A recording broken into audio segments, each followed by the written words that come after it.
Welcome back to the Ancient Vault, where we unlock the mysteries of history's forgotten worlds. In our very first journey, we uncovered 5 great civilizations that time nearly erased. But that was only the beginning. Today, we open the next chapter of our series, diving deeper into one forgotten empire at a time. And to begin, we travel to East Africa, to a kingdom of towering stone obelisks, golden trade routes, and secrets buried beneath the highlands. This is the lost kingdom of Aksum, Africa's forgotten empire. Our journey begins nearly 2,000 years ago in the rugged mountains of modern-day Ethiopia and Eritrea.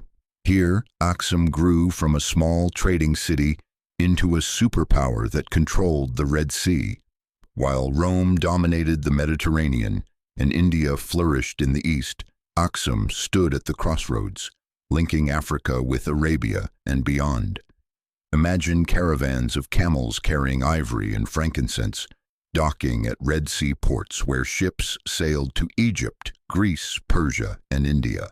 Aksum was not a backwater, it was a hub of global trade. One of the most striking features of Aksum was its architecture. Even today, enormous stone obelisks rise from the ground, some over 100 feet tall, carved with incredible precision from single pieces of granite. These stelae weren't just monuments. They marked royal tombs, reminding everyone that Aksumite kings held both earthly power and divine authority. To stand before them was to feel the weight of a civilization that believed its rulers were destined for greatness. But Aksum was more than monuments and trade. It was one of the first great kingdoms to embrace Christianity. In the 4th century A.D., King Ezana converted after being taught by a Syrian Christian named Frumentius. This moment forever shaped Ethiopia's cultural identity. Later, when Islam began spreading across Arabia, Aksum also played a role in early Islamic history. It gave refuge to the first followers of Prophet Muhammad sallallahu alaihi wasallam when they faced persecution in Makkah. This act of protection became known as the First Hijra to Abyssinia, remembered with respect in Islamic tradition. Economically, Aksum was ahead of its time. Unlike many ancient kingdoms, it minted its own coins in gold, silver, and bronze. These coins weren't just used locally, they were found as far as India, proof of how far Aksum's reach extended. Each coin bore inscriptions in Ge'ez, the kingdom's written language, proudly declaring the power of its rulers. Imagine holding a golden coin stamped with a king's face, traded across oceans thousands of years ago. It was a symbol of both wealth and global influence, but like all great empires, Aksum eventually declined.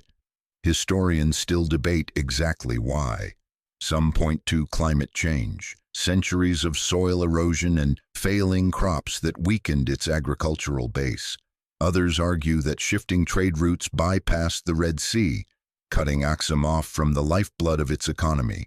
The rise of new powers in the 7th century further limited its influence, blocking access to important trade networks. Slowly, the mighty empire retreated into the highlands, its great stone cities abandoned, its power forgotten. Yet the memory of Aksum never fully disappeared. Ethiopian tradition still speaks of its kings as descendants of King Solomon and the Queen of Sheba, tying Aksum to biblical legend. And perhaps the greatest mystery of all surrounds a small chapel in the city of Aksum today, a place where Ethiopian monks claim they guard the Ark of the Covenant, the legendary chest said to hold the 10 Commandments.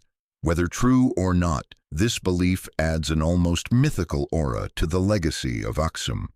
So why does Aksum matter today? Because it challenges our view of history. Too often, Africa is left out of the story of great civilizations, as if it were a silent continent waiting for others to bring progress.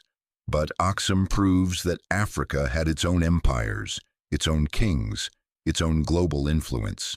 It stood shoulder to shoulder with Rome, Persia, and China, and for centuries it thrived. The stone obelisks of Aksum still pierce the sky, whispering the story of a kingdom that time tried to erase.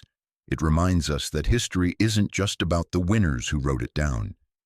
It's about the voices we almost forgot. And perhaps, hidden in Ethiopia's highlands, the echoes of Aksum are still waiting to be heard.